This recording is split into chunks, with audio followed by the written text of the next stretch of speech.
Hydrogen. Is this element really the revolutionary fuel capable of powering all our cars, trucks, trains, ships, and aircraft for the future of mankind? Hydrogen also plays a crucial role in steel production. The only byproduct generated from its consumption is water, along with the energy produced. This all sounds a bit overly optimistic. Let's dig deeper to uncover the reality behind the hydrogen phenomenon. Hydrogen occupies the top position on the periodic table. It is the most prevalent element in the universe. Hydrogen is found abundantly in stars and the sun. However, it is typically encountered in a bonded state with other elements, such as oxygen and water. To obtain pure hydrogen, we must separate these bonds, a process often achieved through electrolysis. This involves adding a small amount of baking soda to water to enhance conductivity. When an electric current is applied to this solution, it results in the generation of bubbles along the electrodes, indicative of water being split into hydrogen and oxygen. There are two primary ways to harness energy from the hydrogen produced. The first method involves combustion, as hydrogen is flammable. The second method utilizes fuel cells. Fuel cells operate similarly to batteries, generating electricity through the reaction of hydrogen with oxygen, with the only byproducts being heat and water. This concept is not new. Fuel cells were developed in the 1800s. By the same century, Poulacour in Denmark was already employing windmills to drive electrolysis, providing hydrogen for gas lamps at his school. In the 1960s, General Motors produced a hydrogen-powered fuel cell van. Today, hydrogen produced is mostly used during the making of fertilizers and petroleum.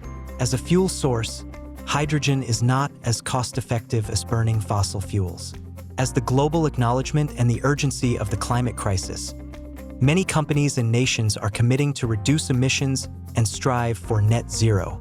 Steel industry consumes substantial energy and accounts for approximately 8% of global CO2 emissions. Hydrogen can today replace fossil fuel in the manufacture of steel with only water as a byproduct.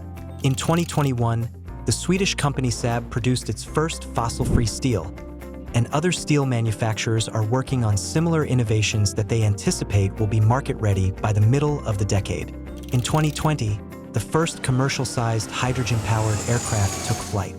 Airbus is developing 3 hydrogen models that may be ready for deployment by 2035. Utilizing hydrogen for short and medium-haul flights could potentially reduce aviation emissions by 1/3. We will need a significant increase in hydrogen production. Approximately 90% of hydrogen produced globally is gray hydrogen, which is derived from fossil fuels, primarily natural gas. This supposedly sustainable fuel of the future is, in reality, a rather polluting process.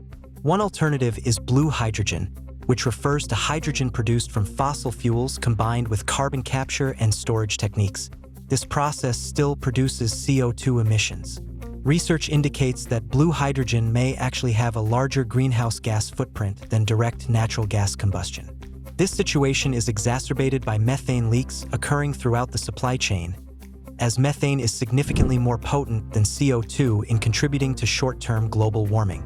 Despite these concerns, blue hydrogen has become a central component in the hydrogen strategies of major economies, including the UK, US, Japan, and the European Union. Reports indicate that substantial lobbying efforts have influenced this inclusion. Green hydrogen is produced using renewable energy sources, such as wind or solar power, to drive electrolysis, resulting in clean hydrogen with no emissions. Scaling this process up significantly could provide a truly sustainable hydrogen economy. First, the cost of electrolyzers is decreasing as larger projects emerge and manufacturing processes become more efficient. And secondly, the prices of renewable energy sources have consistently declined. Both of these factors are making green hydrogen to become more affordable than blue hydrogen by approximately 2030. Unfortunately, the hydrogen produced requires a massive amount of storage facility for the anticipated demand to society. Determining this demand presents its own challenges. For example, how much storage is required? While hydrogen has versatile applications, it should be balanced with battery technologies. Passenger vehicles can operate on hydrogen fuel cells, but the process of converting electricity to hydrogen transporting it, and then reconverting it to electricity is inefficient. 60% energy is lost during these transitions.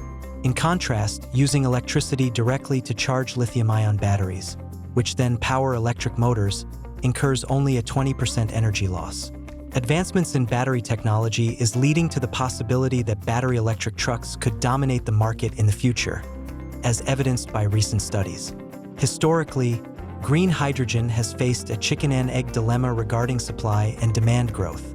However, with increasing government investments globally, this dynamic may begin to shift. It is estimated that by 2050, hydrogen could fulfill up to 20% of our energy requirements, a significant increase from its current negligible contribution. This is an optimistic scenario.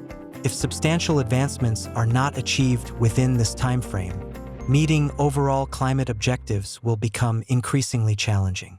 Now, what do you think? Is hydrogen the fuel of the future, or should we focus on other alternatives instead?